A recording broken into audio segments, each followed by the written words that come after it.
செவிவழி கதை கேட்க வந்திருக்கும் அன்பு நேயர்களுக்கு இனிய வணக்கங்கள். எழில் அன்பு ஆடியோ நாவல்ஸ் சேனலுக்கு உங்களை அன்புடன் வரவேற்கும் நான் உங்கள் RJ பிரீத்தி. கதை கேட்போம், காதுகளுக்கு இனிமை சேர்ப்போம். இந்த ஆடியோ நாவல் உங்களுக்கு பிடிச்சிருந்தா லைக் பண்ணுங்க. உங்க கருத்துக்களை கீழே கமெண்ட்ஸ்ல சொல்லுங்க. உங்க நண்பர்களுக்கும் ஷேர் பண்ணுங்க. நம்ம சேனலில் தொடர்ந்து கதைகளை கேட்டு மகிழ சப்ஸ்கிரைப் பண்ணுங்க. கூடவே பெல் பட்டனையும் தட்டிவிடுங்க. இப்ப கதை கேட்கலாம் வாங்க. எழுத்தாளர் எழில் அன்பின் உயிரூற்றாய் வந்தாய், அத்தியாயம் 6. நோ சம்மர், நோ, நான் நம்ப மாட்டேன். அது என் விதுவாய் இருக்காது என்று மறுப்பாக தலையை அசைத்தான் விஸ்வமித்ரன். திடமாக சொல்ல முயன்றும் அவன் குரல் அவனையும் மீறி கமுறியது. நான் கன்ஃபார்ம் பண்ணாம உங்ககிட்ட விஷயத்தை கொண்டு வரல சார் என்றான் சமர். அப்போதும் அவனை நம்பாமல் தான் பார்த்தான் விஸ்வா. அவனை இரக்கமாக பார்த்த சமர், சாரி சார், உங்களுக்கு இப்படி ஒரு பேட் நியூஸை சொல்ல வேண்டியது வரும்னு நானும் நினைக்கல என்றான் வருத்தத்துடன்.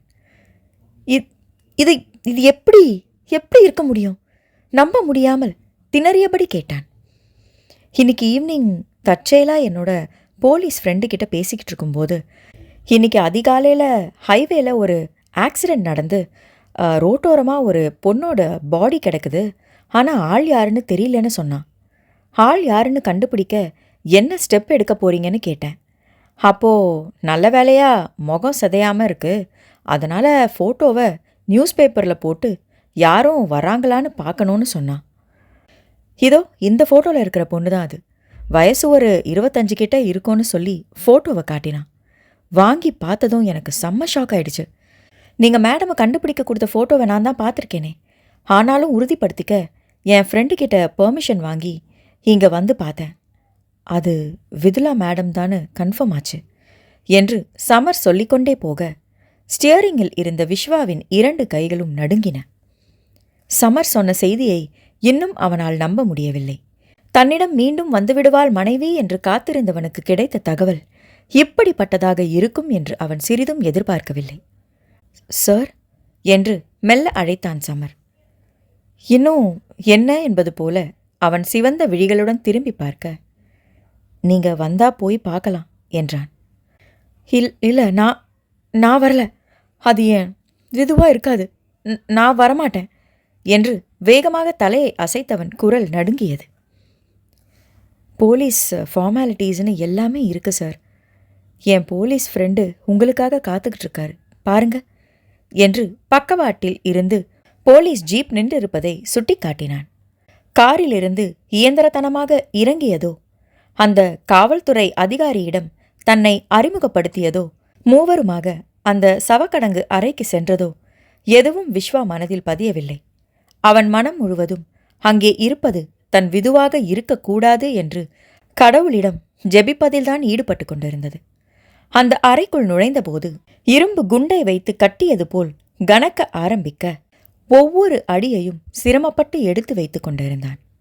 அங்கிருந்த ஒரு படுக்கையில் முழுவதுமாக வெள்ளை துணி போர்த்தப்பட்டிருக்க அந்த துணியை விலக்கி முகம் மட்டும் அவனுக்கு காட்டப்பட உச்சி முதல் உள்ளங்கால் வரை மின்சாரம் பாய்ச்சியது போல் அதிர்ந்து பின்வாங்கினான்.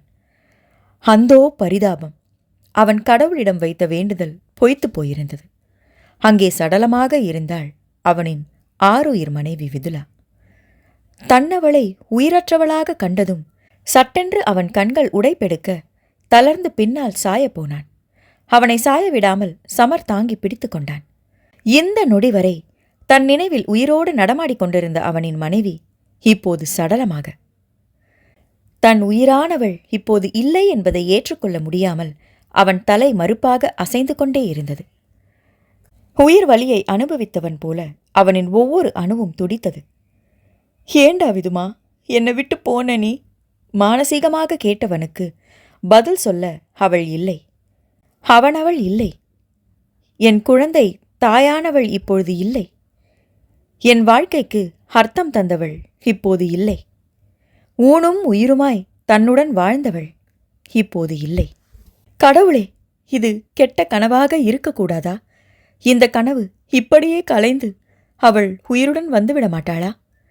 இனி நடக்கவே நடக்காததை அந்த ஆண்மகனின் மனம் ஏக்கத்துடன் எதிர்பார்த்தது. தன் உயிரானவளை உயிரற்றவளாக அதற்கு மேல் பார்க்க முடியாமல் நடுங்கிய கால்களை நகர்த்தி வெளியே சென்று விட்டான். வெளியே இருந்த சுவற்றில் அப்படியே சாய்ந்து நின்று கண்களை இறுக மூடிக்கொண்டான். அவனின் பின் இன்ஸ்பெக்டரும் சமரும் வெளியே வந்தனர். இவங்க உங்க மனைவிதானா மிஸ்டர் விஸ்வா? அந்த இன்ஸ்பெக்டர் சந்திரன் கேட்க, தன்னிச்சையாக ஆமாம் என்று தலையை அசைத்தான். உங்க மனைவி ஏன் தனியா அந்த பைபாஸ் ரோட்ல போனாங்க என்று காவல்துறை அதிகாரியாக அவன் விசாரணையை ஆரம்பிக்க, ப்ளீஸ் இன்ஸ்பெக்டர், என்னை கொஞ்ச நேரம் தனியாக விடுங்க. உங்களுக்கு ஏதாவது தெரியணும்னா சமர்கிட்ட கேளுங்க, அவருக்கு எல்லா விஷயமும் தெரியும் என்றான் விஸ்வா. மிஸ்டர் சமர்கிட்ட விசாரிச்சாலும் நீங்களும் விசாரணைக்கு ஒத்துழைக்கணும் மிஸ்டர் விஸ்வா என்று இன்ஸ்பெக்டர் சொல்ல, பண்றேன், ஆனா இப்ப இல்லை என்ற விஸ்வா கண்களை திறக்கவே இல்லை. இன்ஸ்பெக்டர் ஏதோ சொல்ல முயல அவனின் கையை பிடித்து தனியாக அழைத்து சென்று விதுலா பற்றி தனக்கு தெரிந்த விவரங்களை பகிர்ந்து கொண்டான் சமர். இவ்ளோ நடந்ததுக்கு அப்புறமாவும் விஸ்வா அவரோட மனைவி மேல வச்சிருக்கிற நம்பிக்கைய மாத்திக்கல. அவரோட மனைவி தப்பு செஞ்சிருக்க மாட்டாங்கன்னு உறுதியா நம்புறாரு சந்திரன். இப்ப கூட பாரு, மனைவியோட இழப்ப தாங்க முடியாம தவிச்சு போயிருக்காரு. கொஞ்ச நேரம் அவரை தனியா விடுங்க, அப்புறமா உங்க விசாரணையை வச்சுக்கோங்க என்று கெஞ்சலாக நண்பனை கேட்டுக்கொண்டான் சமர். சமர் சொல்ல சொல்ல வியந்து விஸ்வாவை திரும்பி பார்த்து கொண்டிருந்தான் சந்திரன். அவரோட மனைவிக்கு எதிராதான் அவ்வளோ ஆதாரமும் இருக்கு, அப்படி இருந்தும் இன்னும் அவரோட மனைவியை நம்புறாரா என்று சந்திரன் கேட்க, போலீஸ் விசாரணை, அதுக்கப்புறம் டிடெக்டிவான ஏன் விசாரணை, எல்லாமே அவர் மனைவிக்கு எதிராக தான் ரிப்போர்ட் கொடுத்துருக்கு. ஆனால் மனுஷன் இந்த நிமிஷம் வரைக்கும் அவரோட மனைவி தப்பு செஞ்சிருக்க மாட்டான்னு நம்புறாரு. இப்படி ஒரு கிளையண்ட்டை நான் பார்த்ததே இல்லை சந்திரா. விதுலா கண்டிப்பாக ஏதோ ஒரு ஆபத்தில் மாட்டியிருக்கணும், அதனால் அவங்கள பத்திரமா மீட்டு எப்படியாவது கண்டுபிடிச்சி தர சொன்னார். நானும் விதுலா வீட்டை விட்டு போனதுல இருந்து இந்த கேஸை அலசி ஆராய்ஞ்சிட்டேன். விதுலா கிடைக்கவே இல்லை, ஆனால் இன்னைக்கு ஓ மூலமாக கிடைச்சிருக்காங்க. ஆனால் பணமா? பாவம் மிஸ்டர் விஸ்வா, எப்படி அவரோட மனைவியோட இழப்பை தாங்க போறாரோ எனக்கு தெரியல என்றார் சமர். சிறிது நேரம் விட்டு விஸ்வாவிடமும் விசாரணை மேற்கொண்டான் சந்திரன். சமர் சொன்ன தகவலைதான் அவனும் சொன்னான். முடிவாக தன் மனைவிக்கு இந்த முடிவு எப்படி நேர்ந்தது என்று கண்டுபிடிக்கவும் சந்திரனிடம் வேண்டுகோள் வைத்தான் விஸ்வா. முயற்சி செய்கிற மிஸ்டர் விஸ்வா, ஆனால் இதுவரைக்கும் விசாரிச்சதுல சொல்கிறேன், நடந்தது ஆக்சிடென்ட் தான் என்று உறுதியாக சொன்னான் சந்திரன். விபத்து என்று போலீஸ் சொன்னாலும் விஸ்வாவின் மனதில் பல கேள்விகள் அணிவகுத்து நின்றன. ஆனால் அதற்கு பதில் ஆராய விடாமல் தற்போதைக்கு மனைவியின் இழப்பின் ரணம் அவன் மனம் முழுவதும் ஆக்கிரமித்திருக்க தன் மனதின் கேள்விகளை எல்லாம் அப்படியே ஒதுக்கி வைத்தான். நேரம் செல்ல செல்ல விதுலாவின் பெற்றோர்க்கும் விஸ்வாவின் வீட்டினருக்கும் தகவல் சொல்லப்பட்டது. கதறி அழுது கொண்டு ஓடி வந்தனர் விதுலாவின் பெற்றோர். விஸ்வாவின் வீட்டிலிருந்து பெரியவர்கள் அனைவரும் வந்தாலும் விஸ்வாவிற்காக வந்திருந்தாரே தவிர கண்ணீர் சிந்தவில்லை. கவிதா மட்டும் மருமகள் மேல் வருத்தம் இருந்தாலும் அதை காட்டிக்கொள்ளாமல் மகனின் மனநிலை புரிந்து அவனுக்கு ஆதரவாக நின்றார். விடிந்ததும் போலீஸ் நடைமுறைகள் எல்லாம் முடித்து விதுலாவின் சடலத்தை வீட்டிற்கு எடுத்து போகலாம் என்று சொல்ல விஸ்வா தங்கள் வீட்டிற்கு தான் கொண்டு போக வேண்டும் என்றான். அதுவரை எதிலும் கலந்து கொள்ளாமல் அமைதியாக இருந்த அவனின் சித்தப்பா கலையரசன், முடியாது விஸ்வா, அவளோட வீட்டுக்கு கொண்டு போ சொல்லு, நம்ம வீட்டுக்கு கொண்டு வர நான் அனுமதிக்க மாட்டேன் என்றார். கண்கள் சிவக்க அவரை பார்த்தவன், அவ என்னோட மனைவி சித்தப்பா, அவளோட இறுதி மரியாதையை எங்க நடத்தணும்னு நான் தான் முடிவு பண்ணணும் என்றான் அழுத்தமாக. ஓ மனைவியா? உனக்கு என்ன பைத்தியம் பிடிச்சிருக்கா விஸ்வா? உன்னை விட்டுட்டு இன்னொருத்தன் கூட அவ எப்போ ஓடி போனாலோ அப்பவே உன் மனைவி இல்லைன்னு ஆயிட்டா. இன்னொருத்தன் கூட போனவளுக்கு நம்ம வீட்டில் வச்சு மரியாதை செய்யணும்னு நினைக்கிறியா நீ என்று கோபமாக கேட்டார். சித்தப்பா! ஆத்திரமும் ஆங்காரமுமாக கத்தினான் விஸ்வாமித்ரன். விதுலா என்னோட மனைவி மட்டும்தான். அவ கலங்கம் இல்லாதவ. அவளை யார் நம்பாம போனாலும் நான் நம்புறேன். நான் அவ கூட வாழ்ந்த வாழ்க்கை நிஜம்னா அவ பரிசுத்தமானவன்றதை நான் நம்புறேன். அவ என்னோட மனைவியா உண்மையாதான் வாழ்ந்தா. இப்ப என்னை விட்டு போன பிறகு என்னோட மனைவியாதான் போயிருக்கா. ஒரு கணவனா என் மனைவிக்கு செய்ய வேண்டிய கடமைய நான் தான் செய்வேன். அவளோட இறுதி பயணம் என் வீட்டில் என் மனைவியாதான் அவளுக்கு ஆரம்பிக்கும். என்று உறுதியாக சொன்னான் விஸ்வா. நீ சொல்றது என்று கலையரசன் மேலும் பேசப்போக அவரின் கையை பிடித்து தடுத்தார் சோமசுந்தரம். விடு கலை, விஸ்வா விருப்பம் போல செய்யட்டும் என்றார் சோமசுந்தரம். அதெப்படி விட முடியும் அத்தான்? இவன் பொண்டாட்டி கொஞ்ச நாள் முன்னாடி யார் கூடவோ போயிட்டான்னு ஊரே நம்மளை பார்த்து காரி துப்புச்சு. நம்ம கிட்ட வேலை பார்க்குறவங்களே நம்மளை பார்த்து கேவலமா சிரிச்சானுங்க. அதையெல்லாம் மறக்க முடியுமா? இப்போ எங்கேயோ போய் பொணமா வந்திருக்கா. அவளை நம்ம வீட்டுக்கு எப்படி கொண்டு போக முடியும்? ஊர் உலகத்துல இருக்கிறவன் நம்மளை கேவலமா நினைக்க மாட்டான். அவன் தான் புரியாம பேசுறான்னா நீங்களும் இப்படி சொல்றீங்க என்று கலையரசன் பிடித்த மின்மையில் முகத்தை சுளித்தார். மாப்பிள, எங்க பொண்ணை எங்ககிட்டயே கொடுத்துருங்க மாப்பிள, நாங்க அவளுக்கு செய்ய வேண்டிய முறையை செஞ்சுக்கிறோம் என்று அவர்கள் பேச்சை கேட்டுக்கொண்டிருந்த ராஜசேகர் கண்ணீருடன் சொல்ல, உங்க பொண்ணை என்கிட்ட நீங்க எப்போவோ ஒப்படைச்சிட்டீங்க மாமா. அவளை பத்திரமா பார்த்துக்காம அவளை தொலைச்சது நான் தான். அதுக்கு தண்டனையாதான் நான் இப்போ அவளை இழந்துட்டு நிற்கிறேன். யார் என்ன சொன்னாலும் சரி, அவளுக்கு செய்ய வேண்டியதை நான் தான் செய்வேன் என்றான் உறுதியாக. இவனுக்கு புரிய மாட்டேங்குது பாருங்க அத்தான். அதான் பெத்தவங்களே கொண்டு போறேன்னு சொல்றாங்கல்ல, விட வேண்டியதுதானே. எதுக்கு இப்படி பிடிவாதம் பிடிக்கிறான் என்று எரிச்சல் அடைந்தார் கலையரசன். அமைதியா இரு கலை, அது அவன் வீடும் தான். இப்போ பொண்டாட்டியை இழந்து வருத்தத்தில் இருக்கான். நாம தான் இப்போ ஆறுதலா இருக்கணும். அவன் போக்கல கொஞ்சம் விடு என்றார் சோமசுந்தரம். நீங்கள் என்னவோ பேசிக்கொள்ளுங்கள் என்பது போல் அங்கே நின்று கொண்டிருக்காமல் மனைவியை தங்கள் வீட்டிற்கு கொண்டு செல்லும் ஏற்பாடுகளை கவனிக்க ஆரம்பித்தான் விஸ்வா. என்னக்கா இது விஸ்வா இப்படி செய்கிறான்? நீங்களும் பார்த்துக்கிட்டு பேசாம இருக்கீங்க. அவனோட சித்தப்பா சொன்னதை கூட கேட்க மாட்டேங்கிறான். அவன் பொண்டாட்டியால நம்ம பட்ட அவமானம் கொஞ்சம் நஞ்சமா என்ன? பெத்த புள்ளைய கூட நினைக்காம நம்ம கண்ணில் மண்ணை தூவிட்டு எவன் கூடவோ போனதை நம்ம சிசிடிவி கேமரால பார்த்தோம் தானே. அது மட்டுமா, அவளை காணோன்னு போலீஸில் கம்ப்ளைண்ட் கொடுத்தப்போ அவங்க விசாரிச்சு அவ காலேஜில் படிச்சுக்கிட்டு இருக்கும்போதே லவ் பண்ணியிருக்கா. அவளுக்கு நம்ம விஸ்வா கூட கல்யாணம் நடந்த நேரத்தில் அவன் எங்கோ போயிட்டான். அவளுக்கு கல்யாணமாகி நம்ம ரூபிணி பிறந்த பிறகு திரும்பி வந்தவன் இவ கூட திரும்ப ஃபோனில் பேச ஆரம்பிச்சு பிரசவத்துக்கு அம்மா வீட்டுக்கு போயிருந்தவளை புள்ளையோட நம்ம வீட்டுக்கு கூட்டிகிட்டு வந்த பிறகு அவன் கூட கிளம்பி போயிட்டான்னு போலீஸ் விசாரிச்சு சொன்னாங்கல்ல. போலீஸ் இவ்வளோ தெளிவாக சொல்லியும் நமக்கு தெரியாமல் டிடெக்டிவ் வச்சு விசாரிச்சு இப்போ பொணமாக கண்டுபிடிச்சிருக்கான். இப்போ எவன் கூடவோ போனவளுக்கு நம்ம வீட்டில் வச்சு சடங்கு செய்யணும்னு வேற சொல்கிறான். இதெல்லாம் சரியே இல்லைக்கா. நீங்களாவது விஸ்வாக்கு எடுத்து சொல்லுங்க என்றார் சரளா. நான் சொன்னா கேட்பான்னு நினைக்கிறியா சரளா? நான் ஒரு நாள் கோவமாக அவன் பொண்டாட்டியை பற்றி பேசினதுக்கே என்னை ரொம்ப பேசிட்டான். அதிலிருந்து அவளை பற்றி அவன்கிட்ட பேசுறதையே நான் விட்டுட்டேன். அவன் பொண்டாட்டி விஷயத்தில் யார் என்ன சொன்னாலும் அவன் கேட்க மாட்டான்.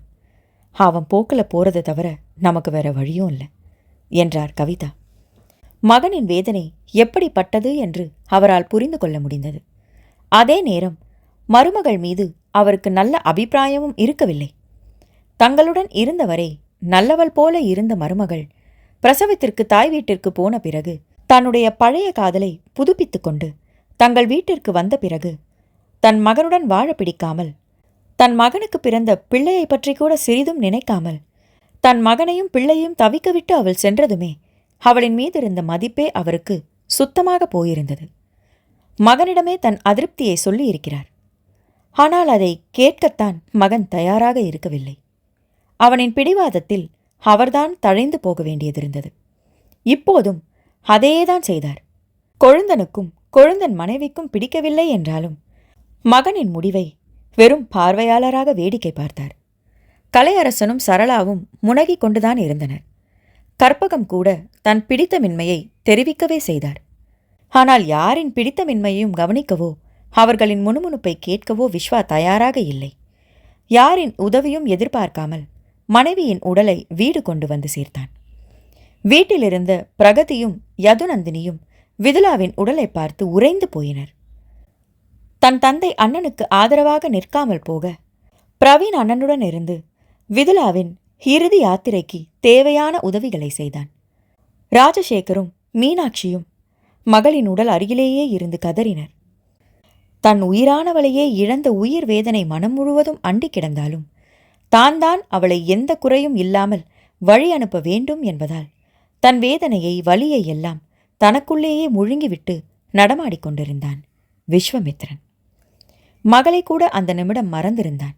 அவன் நினைவில் நின்றது எல்லாம் மனைவி, மனைவி, மனைவி, மனைவி மட்டுமே.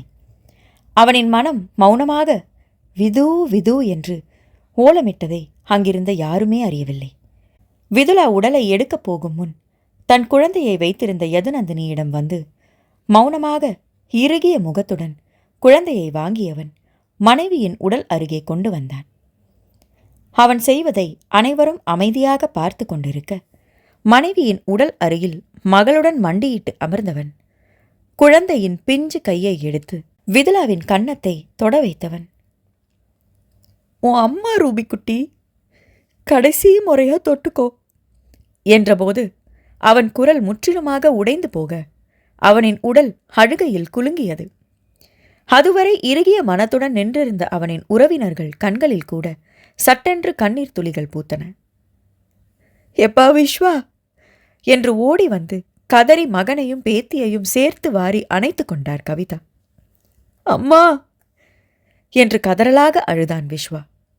மகனின் கதறலில் பெற்ற மனம் துடிக்க மகனை அணைத்து கொண்டு கண்ணீர் விட்டார் கவிதா. தாயின் அணைப்பில் தன் துக்கத்தை எல்லாம் கொட்டினான் மனைவியை இழந்த அந்த ஆண்மகன்.